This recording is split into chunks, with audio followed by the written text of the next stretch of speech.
Salut tout le monde, aujourd'hui on se retrouve pour un premier épisode sur la chaîne de Boutique Magique. Donc sur cette chaîne on parlera notamment des baptêmes, des mariages, des communions, mais aussi des fêtes telles que Halloween, Noël, le Nouvel An.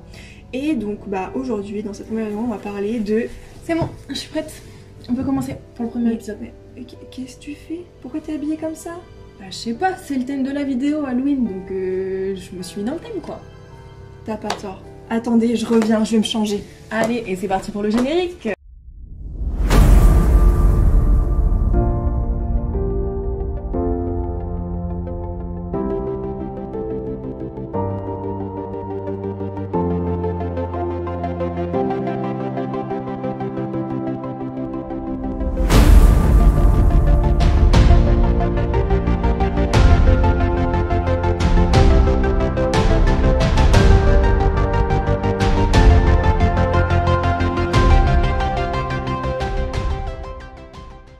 Bon, on est prête, je pense, pour ce premier épisode qui, comme vous l'aurez deviné, est sur le thème de Halloween. Et restez bien jusqu'à la fin parce qu'on a une petite surprise pour vous. Ouais. Est-ce que vous connaissez du coup l'origine d'Halloween? Non, pas vraiment pour ma part, mais je pense qu'on va le découvrir tous ensemble. Exactement. Donc Halloween a des origines anciennes qui remontent à plus de 2000 ans. Son histoire, elle a été influencée par plusieurs cultures et traditions, notamment celtes, romaines et chrétiennes. Les origines celtes d'Halloween remontent à une fête celtique appelée Samhain, célébrée autour du 31 octobre, pour marquer la fin de la saison des récoltes et le début de l'hiver. Les Celtes y croyaient que pendant la nuit de Samhain, la frontière entre le monde des vivants et le monde des morts devenait floue et permettait aux esprits de revenir sur Terre. Et pour apaiser ces esprits et prédire l'avenir, les Celtes allumaient des feux de joie et portaient des costumes effrayants. Puis, avec l'expansion de l'Empire romain, les célébrations de Samhain ont été influencées par les festivals romains de la fin octobre, notamment la fête de Pomona, la déesse des fruits, des arbres, les Feralia, une journée dédiée à honorer les morts. Puis, lorsque le christianisme s'est répandu en Europe, l'Église catholique a tenté d'associer les célébrations païennes à des traditions chrétiennes. Au 7e siècle, le pape Boniface IV a établi la Toussaint, le 1er novembre, une fête pour honorer les saints et les martyrs, dans le but de christianiser Samhain. La veille de la Toussaint est donc appelée All Hallows Eve en anglais, qui a après été mis à Halloween. Et les immigrés irlandais et écossais ont introduit Halloween en Amérique du Nord au début du 19e siècle. Les coutumes d'Halloween ont été influencées par diverses cultures et traditions, et la fête a évolué pour inclure des éléments tels que la collecte de bonbons et les sculptures de citrouilles. Aujourd'hui, Halloween est une fête populaire célébrée dans de nombreux pays à travers le monde, associée à des activités telles que les déguisements, les maisons hantées, les fessins de bonbons, les feux de joie et des jeux amusants autour de cette thématique. Elle reste un mélange fascinant de traditions anciennes et de cultures modernes. Donc j'espère qu'avec ce petit retour dans le temps dans l'histoire, vous avez pu en apprendre plus sur la fête d'Halloween, donc son origine. Mais ne vous inquiétez pas, on ne vous abandonne pas tout de suite, on va vous parler maintenant de tenues, déguisements à mettre pour Halloween. C'est parti. Donc, pour les tenues d'Halloween qu'on va vous proposer, elles sont disponibles dans l'ensemble de la boutique de Boutique Magique. Vous pouvez voir le site qui apparaît juste en haut. Donc pour cette première tenue, nous avons celle-ci, une jolie petite tenue d'Halloween. Je la rapproche à la caméra. Comme vous pouvez le voir, il y a des petites manches en dentelle, puis vous avez des petits détails sur le bas de la robe, avec une petite maison hantée, un petit cimetière, des petits fantômes, hop, tout ça joliment bien fait, avec un petit nœud dans le dos, et hop, voilà.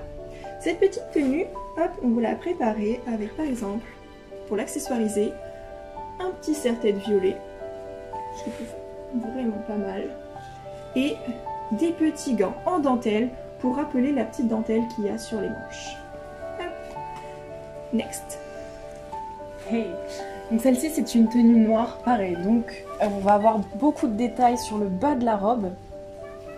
Et derrière vous avez le petit nœud et elle s'ouvre à l'aide d'une fermeture éclair, voilà tout simplement, donc facile à enfiler. Et pareil, pour l'accessoiriser, on peut rappeler le petit orange qui se trouve sur le bas de la robe, avec un serre-tête ou un bandeau. En troisième petite tenue, nous avons celle-ci, également violette, mais cette fois-ci sans manches, hop, ça fait une sorte de petite bretelle assez épaisse. Sur le bas de la robe, on peut retrouver des petits personnages déguisés, citrouilles, avec des petites fées, des petits diablotins. Hop, tout mignon. Pareil avec le petit nœud dans le dos pour fermer, avec également la fermeture éclair. Facile à enfiler. Avec ça, on peut l'accessoiriser avec, je l'ai fait tomber, le petit bibi. Donc c'est vraiment facile à enfiler, à mettre. Vous avez une petite pince ici. Et voilà, ça fait joli avec des petites plumes pour rappeler le violet de la robe, pour faire toute mini. Et ensuite on passe sur du orange. Là c'est pétant, on va le voir. Style un petit peu citrouille, mais toujours avec des petits dessins en bas. Voilà, on va retrouver la fameuse sorcière de Halloween. Comme pour les autres robes, fermeture éclair derrière, le petit nœud, voilà. Et pour rappeler la couleur noire, on peut accessoiriser du coup avec un serre-tête, je vous montre d'un peu plus près. Et on peut rajouter aussi un collant s'il fait un peu frais parce que Halloween, il commence à faire froid. Ouais, un petit peu, surtout si vous allez faire la chasse aux bonbons, de maison en maison, on risque de faire un peu frais. Puis, hop, pour accessoriser l'ensemble de ces petites robes, on nous a fait une petite sélection de chaussures. Donc, hop, voici des sortes de petites chaussures toutes mignonnes. Elles rappelleraient pas un peu mercredi dans la famille Adams? Non, je trouve pas. Ouais, si. Je trouve que ça fait totalement son style. Exactement. Hop. Et ensuite nous avons celles-ci, un peu plus classiques, qui peuvent servir aussi à la vie de tous les jours du coup, hein, mais qui va bien finir la tenue pour Halloween. Les petits nœuds et c'est à scratch. Simple, efficace. Puis Halloween, c'est pas vraiment que les citrouilles, les sorcières, les sorciers, les magiciens et tout, mais vous pouvez vous déguiser comme vous le souhaitez. Si vous voulez être une princesse, une fée, ou par exemple une licorne. Yeah. Donc là, beaucoup plus girly quand même, très froufrou, toutes les couleurs.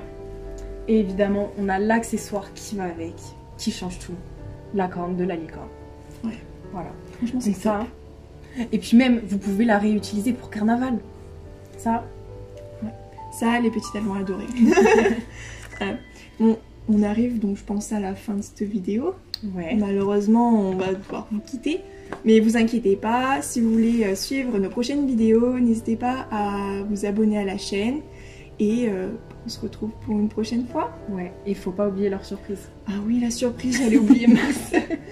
Si vous avez vu un article qui vous intéresse, vous avez un code promo qui va s'afficher ici. Et vous pouvez l'utiliser sur le rayon Halloween. Voilà.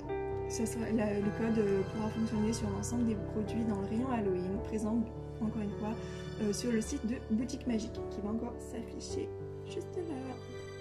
Voilà. Et bah à bientôt. À bientôt. Bye bye.